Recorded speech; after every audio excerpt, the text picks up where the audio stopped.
The first topic for what? The first topic for Module 3 is actually something that is not a new, there's not a single new equation, there's not a single new concept in this. We're just applying things that you already did in a different way.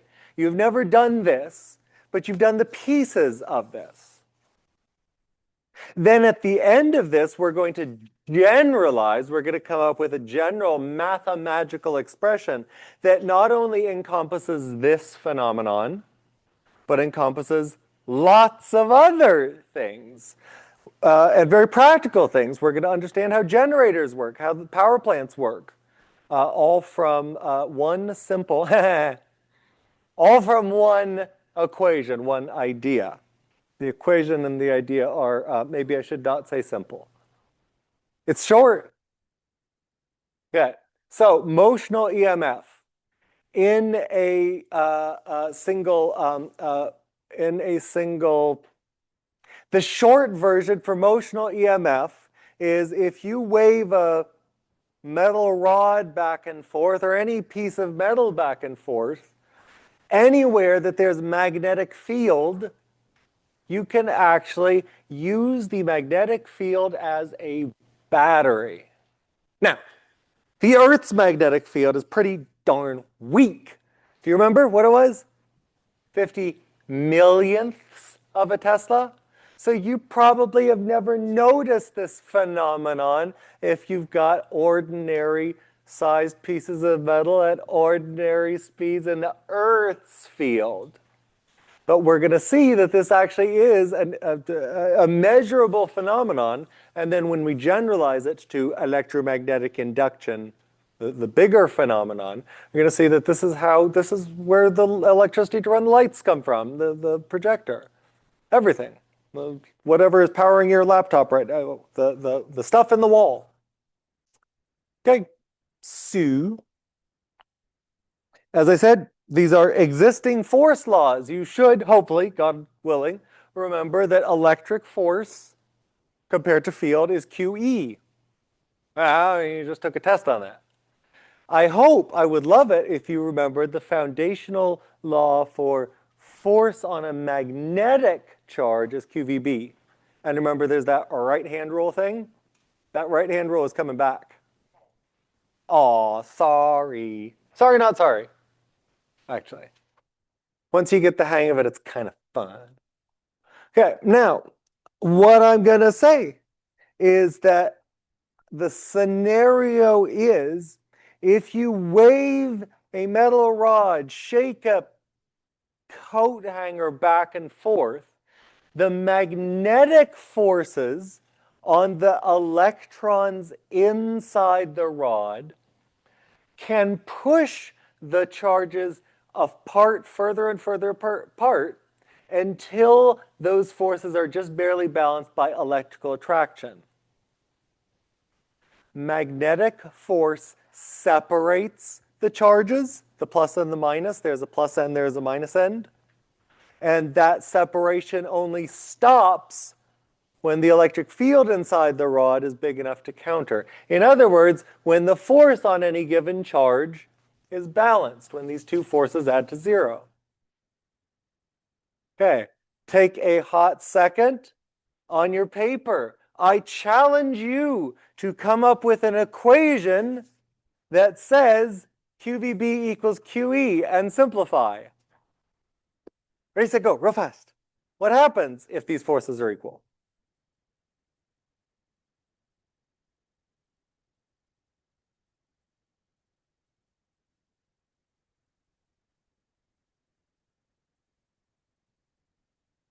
God willing. God willing, my pen will work if I plug it in.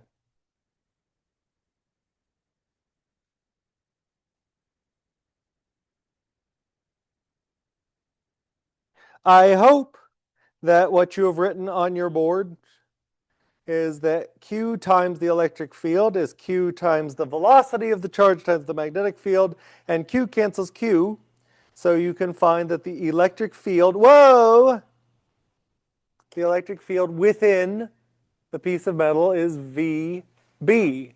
Remember, there's a cross product, but we'll come to him later. I'll talk about directions in a minute. Is good? Remember, this V is velocity, QVB velocity. The QVB V is the velocity. Now, the thing is, electric field itself is freaking hard to measure. There's a reason that I didn't give you all electric field meters over the labs. What did I give you? Voltmeters. Can anybody tell me the relationship between electric field and voltage? The easier one to measure, to observe. On your paper, take a look. This should be in your cheat sheets. You just took a test on it. The relationship between electric field and voltage.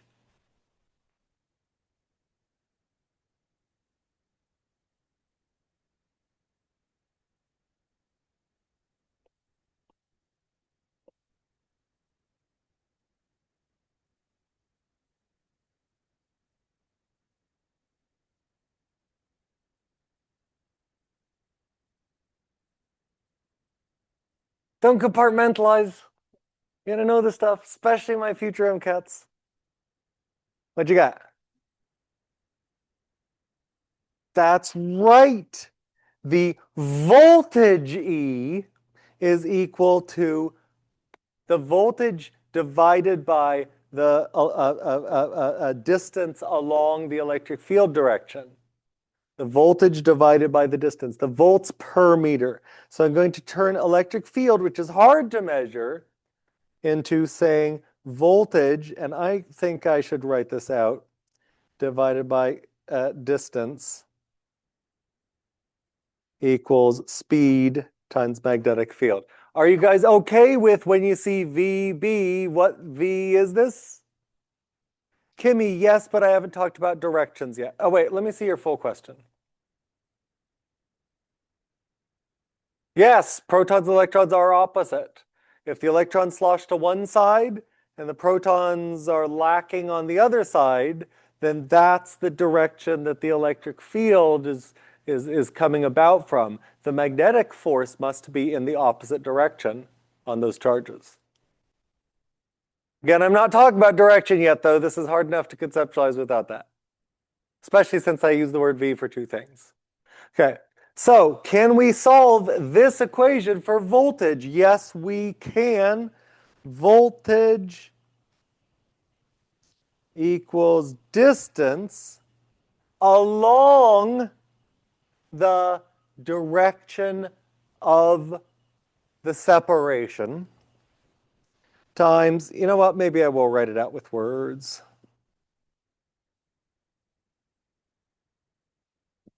Distance along that relevant axis. We'll find out which direction that is momentarily. In general, it's going to be the direction perpendicular to field and perpendicular to motion. Oh, actually, you should have remembered that before. QV cross B, QV, VB, and force are all at right angles. We'll get there. This is a foundationally important equation. This is the equation for motional EMF. Merry Christmas, here's like half your homework. Not really, sort of. Plug into this. We'll do examples here too. And this is measurable, by the way. This is measurable. It's hard to see. It's hard to observe when you've got ordinary speeds, ordinary distances, and Earth's field, but you can absolutely measure this.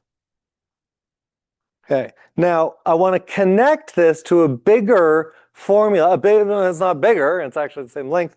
I want to connect this to a deeper, more foundational formula that applies to a lot of things, even things where there's no motion, even things where there's no velocity, no speed at all. You can still have this electromagnetic induction. You can still have voltages induced in things, even if there's no motion whatsoever. So to do this, I have to set up a sort of somewhat weird sort of example. A classic example that we give in physics, look at pretty much any textbook that mentions this phenomenon, they'll give this example. We're going to make a circuit, not not a circuit made out of resistors and capacitors and inductors and batteries. We're going to make a circuit out of a piece of wire and another piece of wire. So I form one piece of wire into a U shape. It's all about U. And the other piece of wire is a movable, slidable rod attached to that.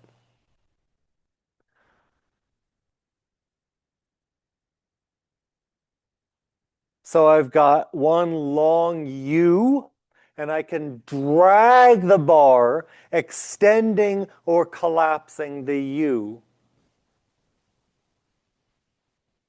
Does that mean I have like a theta? Trying to say a Q? I don't know, whatever. So again, in your mind's eye, these are not fixed together. The pink can slide along the green just fine. Okay, now let's talk about distances. The length, wait, hold on, I'm describing this as height. I need to turn this sideways. I need to turn this sideways if the letters are going to make sense. I'm so sorry.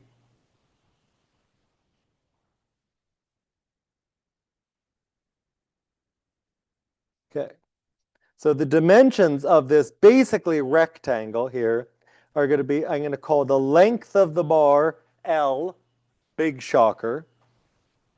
And I'm going to call the initial position of the rod, the initial height, H. As I stretch this area out, as I make the height of the bar change, we're going to find out that there's a very powerful way to express the induced voltage here. Oh, and I want to emphasize, you got a voltage and you got pieces of metal. The magnetic field is causing a force on charges. I am driving, I do in general, drive a current through the U-shaped, well, through all of the piece of metal here. The moving rod is kind of like a battery. It is a source of energy, not coming from chemistry, but coming from the magnetic field. Okay, you got this picture written on your papers? You got the directions, dimensions, initial height, H, which will change. The width, the length of the bar is L, and let's just call it a rectangle for simplicity, yeah?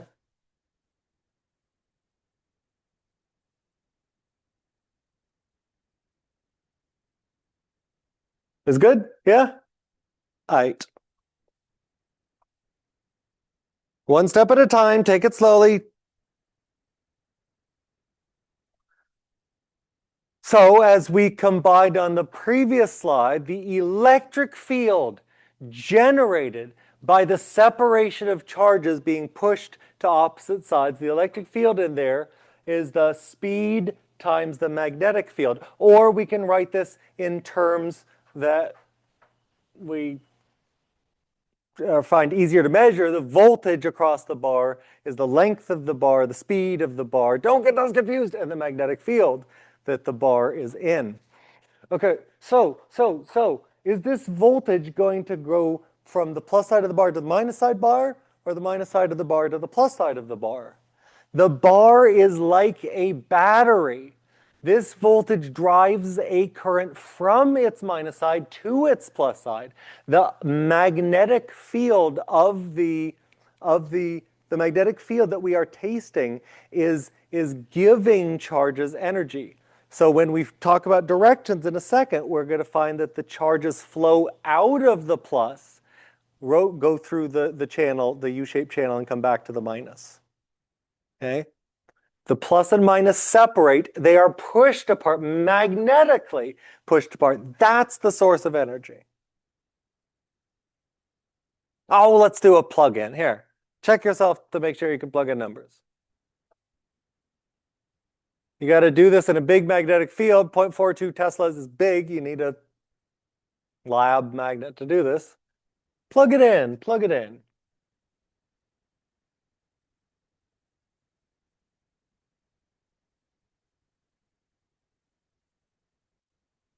Watch your units. Oh, and put this in Google A, please. I want to see this. I want to see all of it.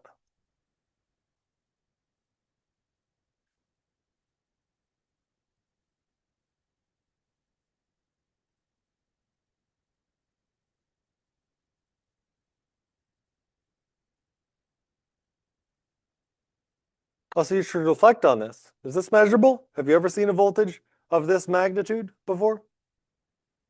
Think about it. You don't have to answer that in the questions.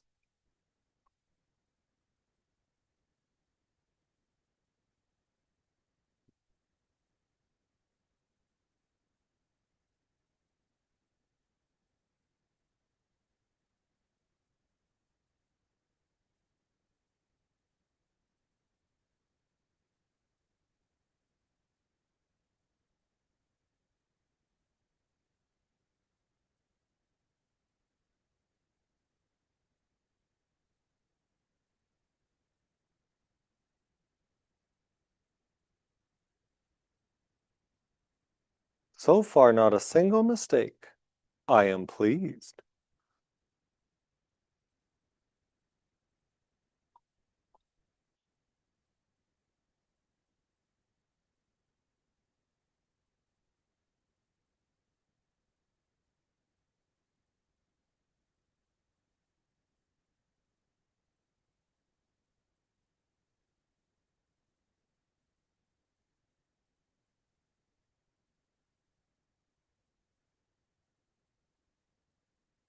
Okay, 10 more seconds.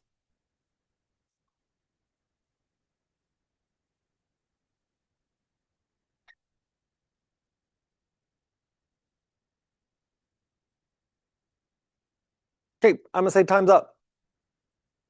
Everyone who has entered an answer, correcto, 0.81 volts. 0.806, actually, I gave you 3 sig figs. You should say 3 sig figs back. 0.806 volts. Is that measurable? Is that something that you've seen before? Could you do this with multimeters in lab? Yeah, totally. Straightforward to measure. If you've got a big honking magnet, you can notice this quite easily. So how do we do this? Voltage equals L times velocity times magnetic field, and you plug in 0.32 times 6.0 times 0.42. And if you plug this in, you get 0.806. Question so far? Okay, let's go back to the sophisticated, to building this up. Go back to this picture, okay? Oh my God, that's math. Take a breath. Take a breath. It's like 3 steps. Okay, so I want to emphasize that if we've got the formula,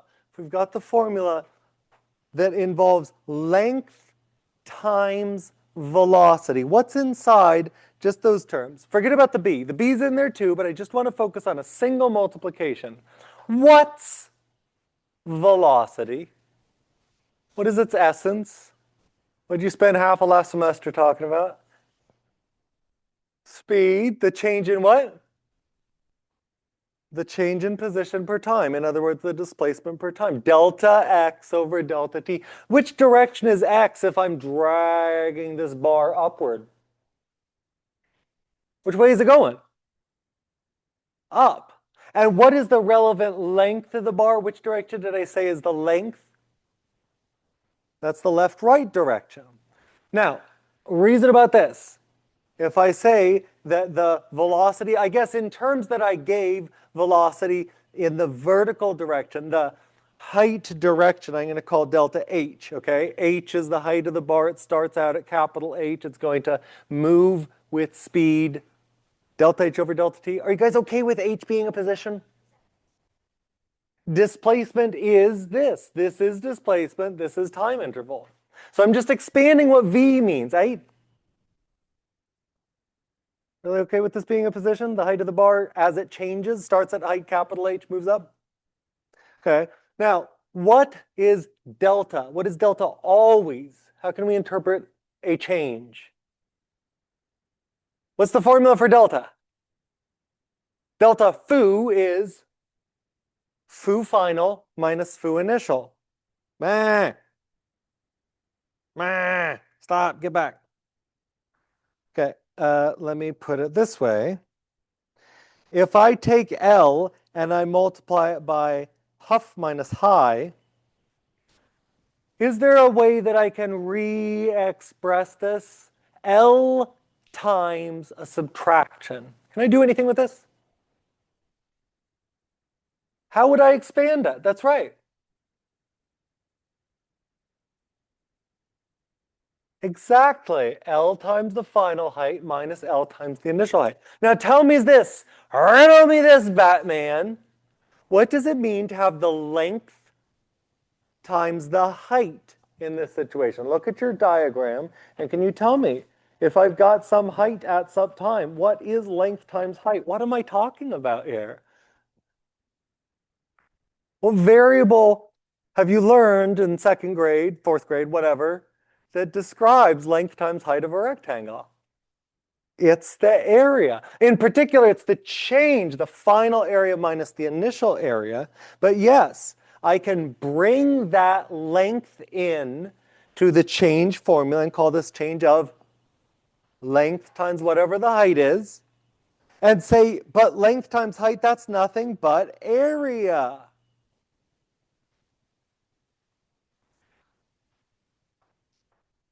We have done three algebraic manipulations. Algebra, be hard. Please turn to your nearest awake neighbor. Turn to your nearest awake neighbor, and I want you to go over this. I want you to see where this comes from. This shouldn't be just magic.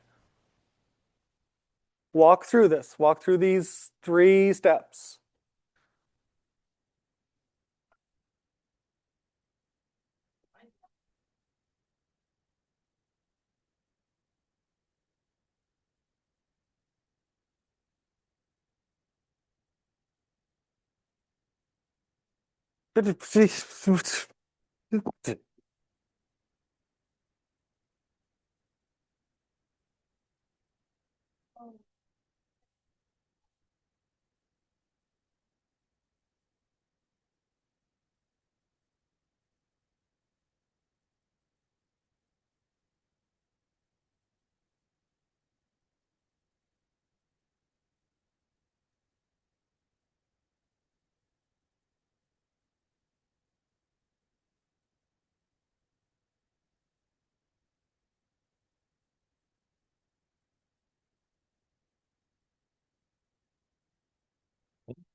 So B times delta A over delta T. What we're going to do when you multiply by B, that's not the field, that's the voltage. The voltage that is caused by this magnetic field change. Yeah.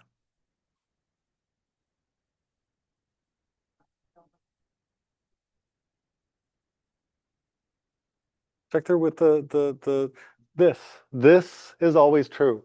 If I multiply a length by a perpendicular velocity, this is that. The previous slide should have said, if I'm not greatly mistaken, voltage equals magnetic field times L times V. Right? The voltage is LVB. And I'm expanding what the LV is. Yeah. Good for question. Questions here?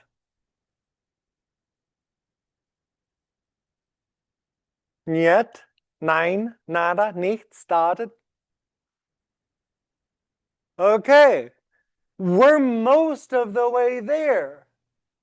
We're most of the way there. The previous slide, we expressed induced voltage as BLV, and then the whole point of this math is to say that LV, in this case, with this meaning, can be written in a different way. It's just how rapidly is the area of the rectangle changing. So if I multiply voltage equals B times this expression, LV turns into rate of change of area, I get voltage is magnetic field times rate of change. Well, What did we do last time? We had a change multiplied by a constant.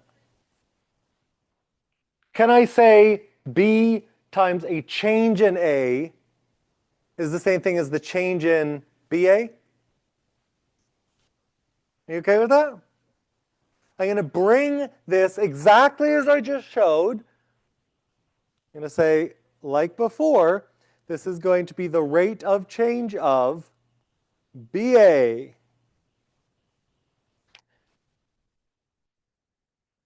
And here's the thing, I'm introducing a new term. We've talked about length, we've talked about width, we've talked about voltage, we've talked about energy, joules. We've talked about lots of different physics quantities. Here's a new one. Previously, we've talked about magnetic field B as an expression for how strong magnetism is somewhere. If we multiply that magnetic field times the area that's feeling that magnetic field, how I want you to think about this is flux is like the total magnetic oomph in a region, the total magnetism delivered to some area. And then the voltage equation gets very simple. Voltage is delta flux over delta time, delta phi over delta t. And that is the equation that describes a butt-ton of different phenomena. At least 3 different, fundamentally different kinds of things can be solved for using just the formula delta phi over delta t. Oh, yes, by the way, this is the Greek letter phi. PHI is how we usually spell it out. Phi is flux, is field times area.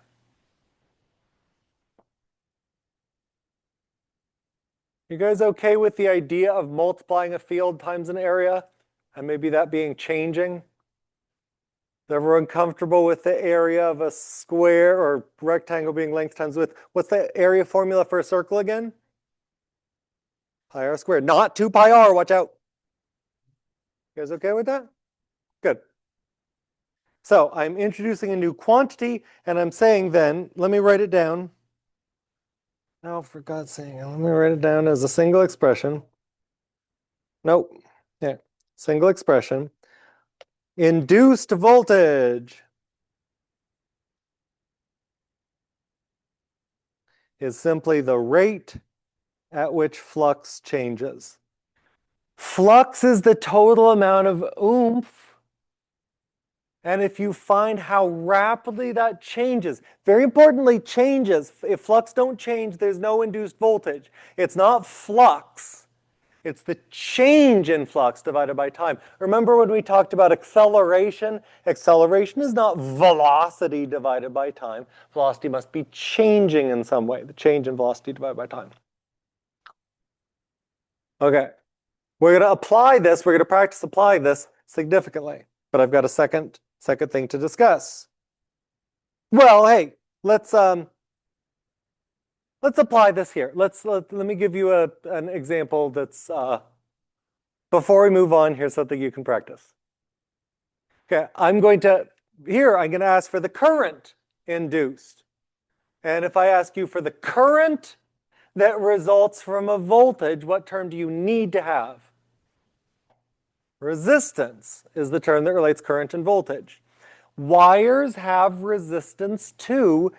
Previously, the resistance of wires was ignored because the resistance of physical components like 100 ohm resistors or 1,000 ohm resistors is much bigger than the wire resistance. I mean, look, with my example here, a typical sort of kind of wire resistance might be 0.15 ohms. That's small. That's why we ignored it. But here, we're making our circuit out of nothing but wire.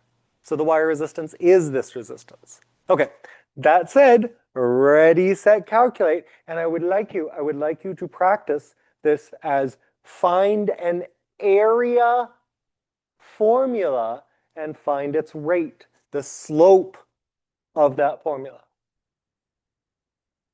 Take 5, not a break.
You're so quiet.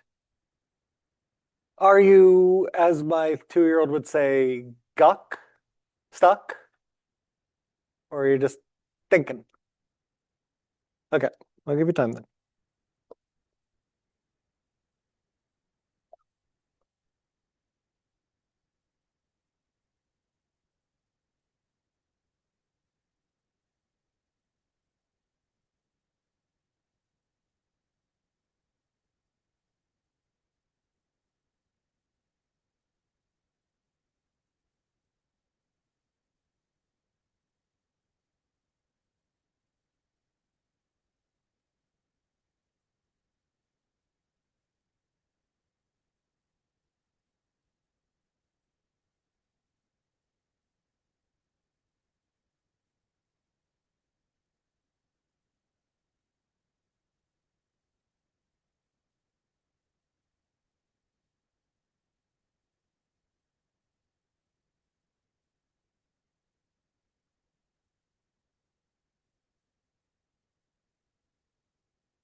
Everyone who's put in an answer here has gotten it correct.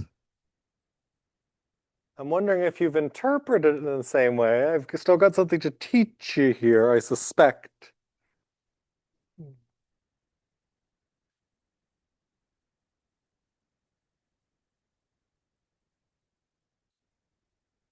No, no, keep going. I'm giving you a little more time. I've just written a hint. Ignore that. I've prepped the next part of the lecture.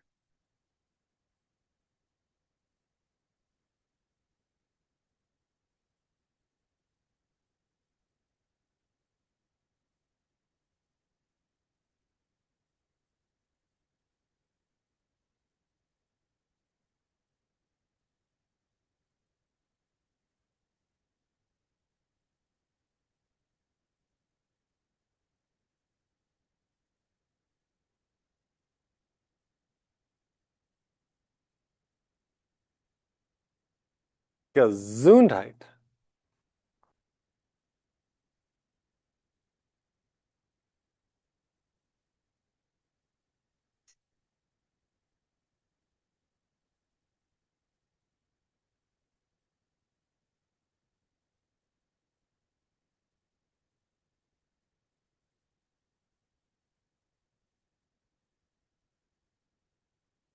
Okay, I'm gonna call that time's up because I'd like to hit on something. Like, not romantically. If you got 5.38-ish, you're right. Good job. 5.38, 5.37 for a rounding error. Okay. So, I want to do this a particular way, not with BLV, but with our new formula. We're going to calculate the flux. I'm going to show you how to get the flux. What's flux? What's the formula for flux? Flux is BA, the field, we've got that, times the area. We don't got area. So here's how to build the area and understand him more deeply. Area is length times height, duh. Length is constant, right? The sideways, the left-right direction ain't changing. But h is not a single value. H changes with time. If you're lifting the bar up, h is a varying, a function of time. So how do we write h? How do we come up with, where can we figure out a height equation? You should hopefully remember this. I would hope that we smacked you hard enough with this in the face that you remember. If you're moving steadily,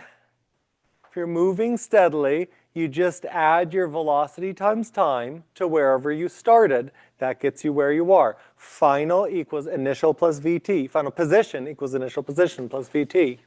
I may also, I think I actually wrote this, I subtracted the x initial, and I just said delta x equals VT. Oh, Selena and anyone else who didn't take it with me last semester, you may have seen delta x equals VT. Okay. Deja vu? Okay, now we interpret this. What do these letters even mean? Where you are is where you started, plus how fast you're going times how long it's been. What variables were given? If we're talking about the height direction. I said just capital H for the initial position. I didn't give you numbers for where exactly it started. As we'll find out, it actually drops. What's the velocity in that direction? 6. So I could write this formula for height as the unknown height plus 6 times time. Yeah? Okay. Here is the height. If I want to get the area, I just multiply height times length. If I want to get the flux, I multiply height times length. Height times length. Hold on. Getting ahead of myself here. Times field. You can write this out. Oh, and I've got L and B, don't I? Don't I? I gave you L. I gave you B. What's L? 0.32. And I gave you B. What was it? 4, crap. 4 what? 0.42? 420, man. 0.32 and 0.42? Yeah, okay. Okay, so I can write this out as an equation. What's 0.32 times 0.42?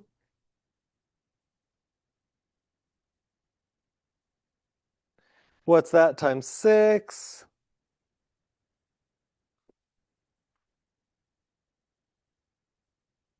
Okay, now this is a formula in this case, not in every case, in this example, for how you could find flux. Here's an actual equation for flux in terms of the starting position and how long you've been raising the bar. And this is the point that I've dragged you to like a bar through a magnetic field, because I want you to think about what the rate of change of a quantity means. Here is a quantity. I want you to find out, to identify how rapidly is it changing with respect to time. What happens as time progresses here? Can you calculate the slope of this formula? Turn to each other if you don't remember what slope is.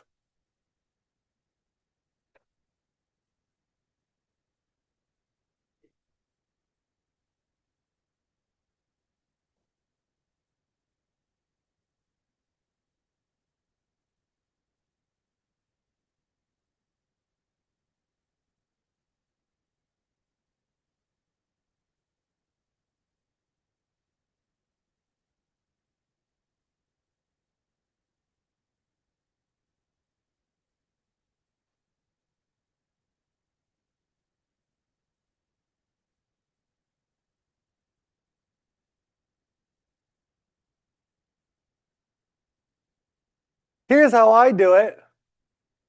Anytime you've got constant plus constant times variable, that's a straight line, and his slope is whatever's multiplying your variable. The variable in question, I've got two variables. Which one am I talking about? I'm asking the change in flux divided by the change in, what's the formula? Change in flux divided by change in time. So time is the variable that I care about here. Remember what I said, it doesn't matter what your flux is. This is just a constant wherever you started, how much flux you began with. What I care about is not flux, but how flux is changing. So here's an equation, constant plus constant times variable. That's the slope. Again, any time you see a formula that is something that ain't changing plus something else times time, the rate of change, the slope of that formula, the delta blah over delta t is whatever is multiplying the time there. We could do this explicitly. Maybe you don't believe me. We could do this explicitly by saying, well, let's plug in a final and an initial. If I say delta t, delta phi is the final phi minus the initial phi, what could I do? 0.134h plus 0.806 times whenever the final time is. I don't know. Make anything up you want. You could plug in numbers, but this is actually going to simplify real fast.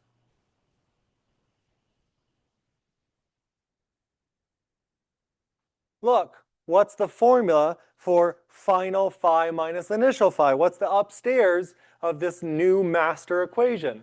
This minus this, pew, pew. You see? This is final time, this is initial time. It's not zero when you subtract these guys. And I need more space. So phi final minus phi initial is 0.806 final time minus 0.806 initial time. In other words, 0.806 times change in time.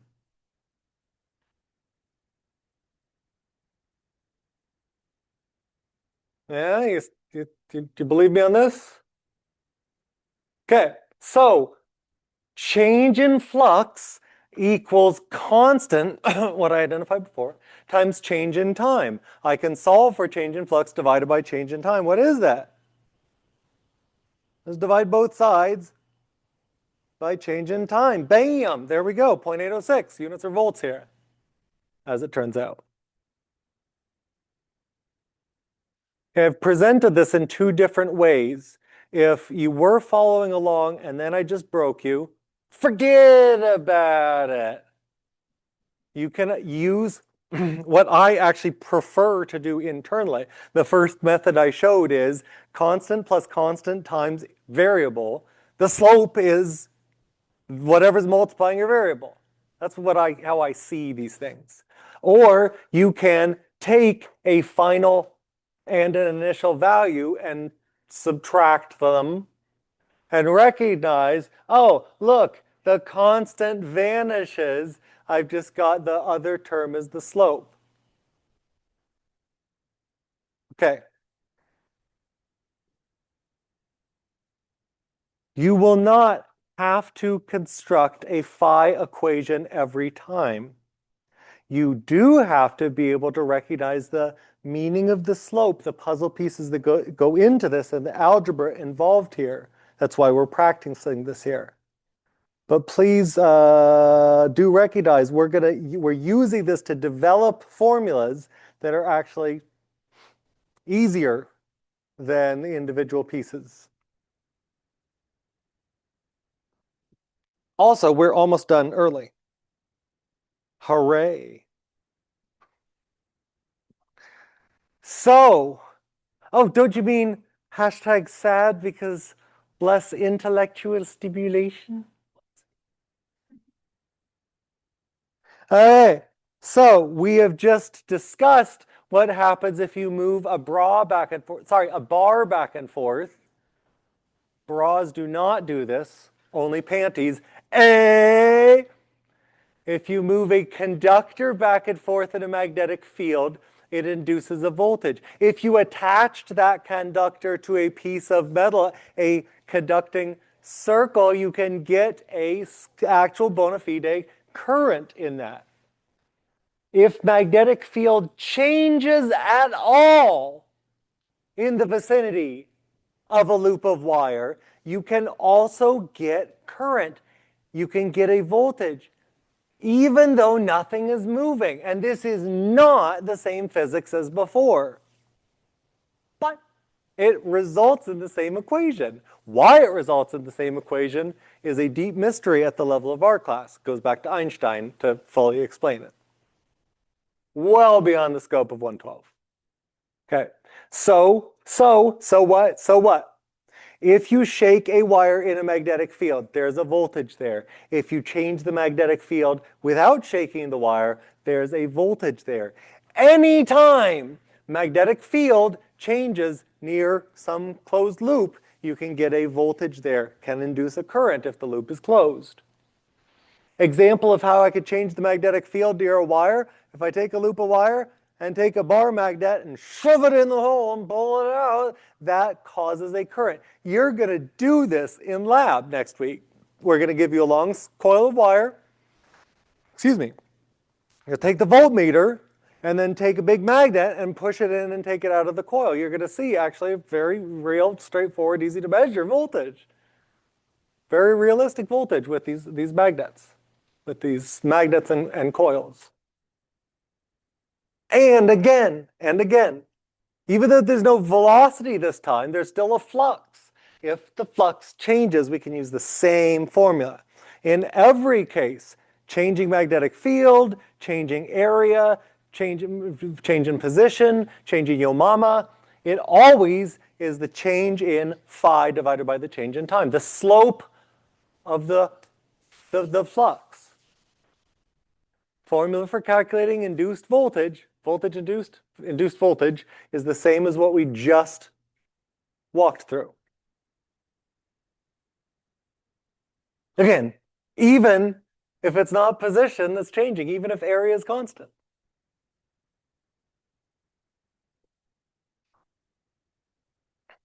Okay, last section. Voltage comes into a magnet, voltage comes into existence around a loop of wire.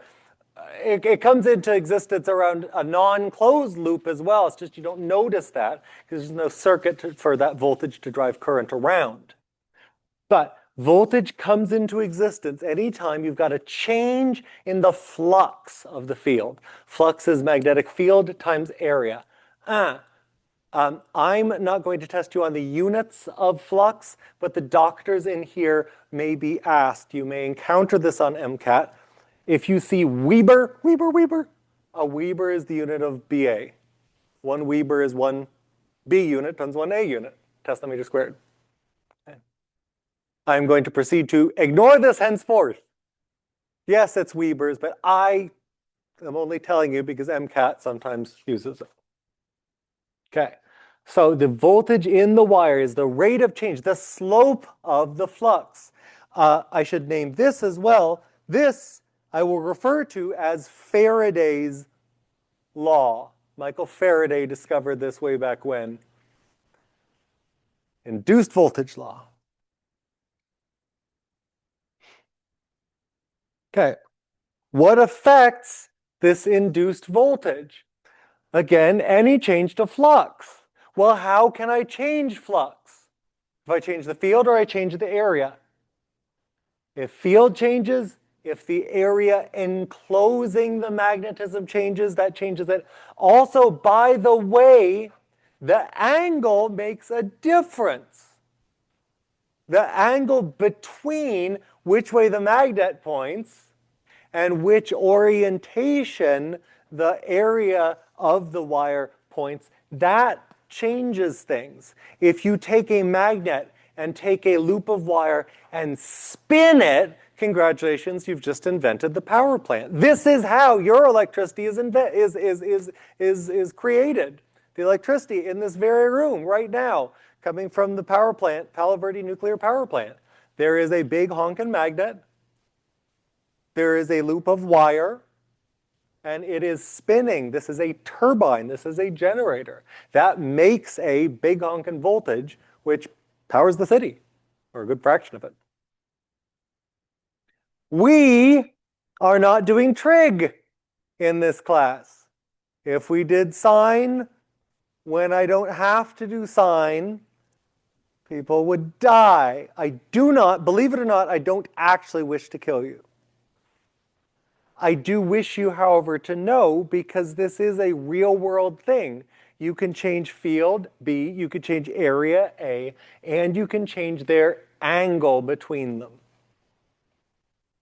I want to emphasize also here, it's not just change in flux. The actual voltage depends on the rate at which flux changes. Why I said shove her into the magnetic loop, shove it in, is because speed matters. The time it takes matters.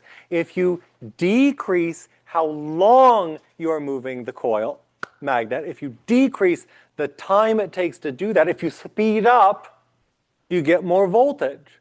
You'll see this next week in lab. Take the magnet, move it slowly, maybe not even registering on the meter. Take the magnet, yank it out, you're going to see a big voltage coming across. This is actually freaking useful. This physics is part of how we can generate high voltages to drive our electricity efficiently over transmission lines. High voltages, low voltages, voltage changing, all goes back to this law. We're not doing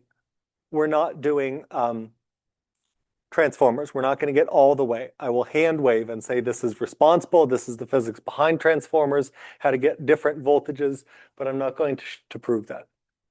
Okay, what doesn't, pay attention, this is on your homework. What doesn't change flux is if I just have a magnetic pointing in some direction, have a magnetic field pointing somewhere, and I just drag a loop in the direction of the magnetic field, nothing happens. If I just translate a loop along a field line, move your loop in the direction the field goes. Remember when we did magnetism last, we talked about if the velocity is parallel to field, is there a force? No. Has to be perpendicular. So if you translate along a field line, nothing happens. Or if you just take the whole darn setup and take the magnet and the loop of wire and move them along together, that's not changing the field in the loop of wire. That's not changing the field in some area. Just moving everything along together. You've got to actually change the field piercing some area. That's what is changing flux. Ask me a question. This is on your homework. No, actually okay with this? For realsies?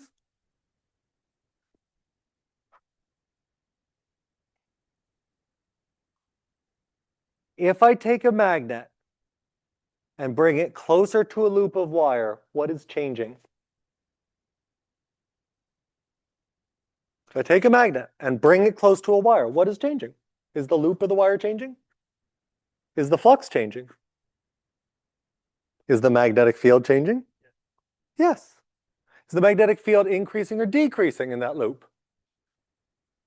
Increasing. If I take a magnet and shove it in, I'm increasing the flux. Is that change happening over some time interval? Yes.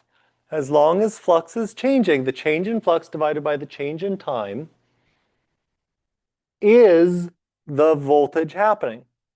Okay, if the bar magnet moves faster, if I double the speed of the bar magnet, what happens to the applied voltage, the induced voltage? If I double the speed, yes, you're right. No, no, no, no. Hold on a second, hold on a second. If I double the speed, what happens to the time it takes? If you got half the time, what happens to the voltage? Doubles. Doubles. If the downstairs delta T is smaller, fraction's got to be bigger. What about if I've got many turns of wire that are feeling this same flux? Believe it or not, you can actually get more flux, you can get more voltage, you can get more electricity out of the same magnetic field if you have multiple loops of wire in the same area. So if the coil contains multiple turns, the more turns, the more voltage. Oh, but actually there's a practical design trade-off here. What happens to resistance if you have a longer wire? Resistance increases too. If you double the length of the wire, what does that do to the resistance? It doubles the what? Doubles the resistance. If you got twice as much resistance and twice as much voltage, what happens? Double V, double I, what happens? Double V, double R. V equals IR, remember? V equals IR. What happens if the left-hand side goes up and the R doubles? Yes. No, not R, I. If R doubles and V doubles, current must be the same. Yeah? Okay, but does that mean that it's useless? No, you're still generating more voltage. More voltage, same current. And that's assuming that the coil is the major source of resistance. We're 10 minutes early. And I think what I'm going to do is, if you've got mental and emotional energy, stick around for a brief preview. It will make next class, the direction part, probably the hardest individual concept in this entire semester. That'll make this easier on Wednesday. I can't control physics. I'm sorry. If you're exhausted, get out of here, but go fast because I would like to hit this for the people who do have the energies. Okay? Real fast. Wait. Who's going to go? You all want to see it? You all willing to see it? Okay, we just encountered the voltage, the magnitude, the amount, the strength of the electrical voltage comes from Faraday's law, delta phi divided by delta T. But which way does it go? Does it circulate left? Does it circulate right? If you've got the motional EMF, you can just calculate QV cross B is the direction the magnetism is pushing those charges. You can get QV cross B tells you the direction. We'll do that next time. But what if there's no motion? If there's no motion, you've got to use something more sophisticated. You've got to use Lenz's law to get the direction, the sign, the clockwise versus counterclockwise, the circulating this way versus circulating that way. Which side is positive? And Lenz's law is a 5-step intellectual process. I'm going to break it down as easiest as I can. 1. What direction is the flux? Write this down. Here's Lenz's law in as simple as I can put it. I'll put this in words, but trust me, you want the simple version. 1. What direction is the flux going through the loop of wire? 2. Is the flux going up or going down in that direction? Flux increasing or decreasing? First, find which way, then find how is that changing. If it's not changing, there's no induced voltage. You're done. Just having a flux is not an induced voltage. It's only if it changes. So step 1, find the direction of the flux. Step 2, is it increasing or decreasing? Step trace is the induced voltage makes a reaction, a counter field, a reaction field that pushes to oppose the change. That's the hardest idea in my experience for the students. Again, the reaction field pushes against the change. So if the original flux is going left and getting weaker, you are losing left flux. What direction is the reaction going to be? It doesn't counter the flux, it counters the change in flux. If you're left but getting weaker, you're losing leftness. The reaction is left. If your flux is up and getting stronger, which direction is the reaction? What opposes a strengthening up? Strengthening down. If you are feeling a flux which is going out of the page from your perspective and out of the page flux that is getting weaker, how do you counter that change? If you want to oppose the fact that you're losing out of the page field, oppose the change. I used to have a strong out, I now have a weak out. How do I oppose the change? Out flux.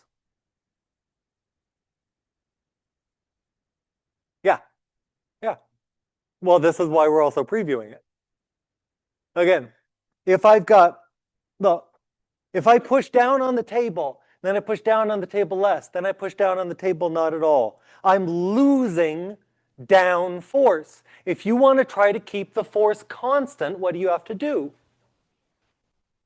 No, if you want to try to keep the force on the table constant, do what I was doing. So if you've got a decreasing down flux, what direction is the reaction flux?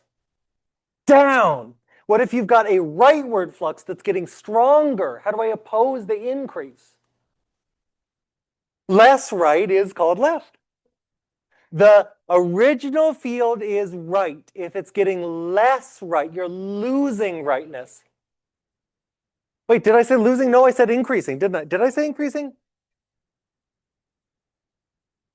Whatever is happening, if you're increasing, your reaction is to go the opposite way. If you're decreasing, the reaction is to go the same way. That's the sense of the reaction flux. Then you work backwards to figure out, all right, which direction current in the wire would cause that flux.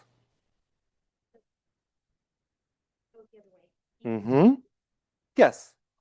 And then the final step, wait, it is only 4 steps. The final step is to work backwards and figure out, all right, how can I make a leftward flux? Clockwise or counterclockwise. And we'll practice that next time. No. For example, if you work backwards to figure out what makes the desired reaction flux. So again, from the top, find the original flux and its direction. Find how that sucker is changing. Oppose that change. Which way do you have to push? Which way do you have to current? Which way do you have to electromagnet to get the desired, what I call reaction flux? That's Lenz's law. 4 intellectual steps, 4 steps to the process. For a single expression here is what we will say in words. You look this up. The induced current's magnetic field opposes the change in the flux that induced it. You can Google it and you'll see something similar. I strongly suggest that you think about the 4 steps. The flux that induced it, is changing. We are countering that with an induced current. Whew! Your head hurt yet? Well, look, it's like one freaking equation, delta phi over delta t, and one direction part. You can do this. Okay, we're out of time. I love you all. Bye.